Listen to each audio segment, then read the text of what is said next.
I have this question regarding how do we switch the way we communicate.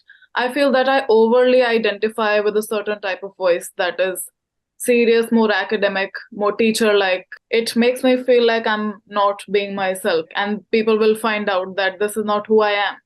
How do you recommend that I break this mold that I have crafted over years that, this is who I want to identify myself with? Thank you for your question. The easiest way to be able to explore different ways of communicating, different sides of who we are, is in new environments.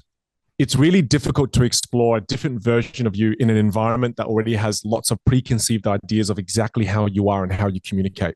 Because when you try to break out of that mold in an environment that has a mold for you, sometimes internally we hold ourselves back, but on top of that, sometimes externally, the external forces of the environment hold us back too. Because the moment you try to speak differently, people might just look at you a little bit weird, and that look is all it takes for you to go back to what you normally do. So I would look for new environments. I would look for environments where people would have no idea who I am. I'll try to find different interests. I'll try to find different hobbies. I probably wouldn't do this because I don't particularly enjoy this. But again, if I desperately needed a new environment, I might go to a baking class.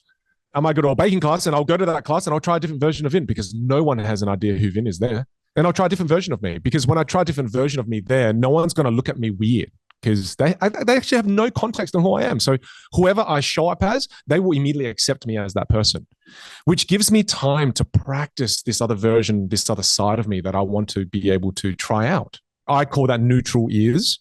And again, a neutral ear is someone who has no preconceived idea of who you are, what you sound like, and how you communicate. Don't underestimate the value of new environments because they allow us to explore different sides of who we are because there's no pressure and there's no preconceived idea, there's no prejudice, there's nothing.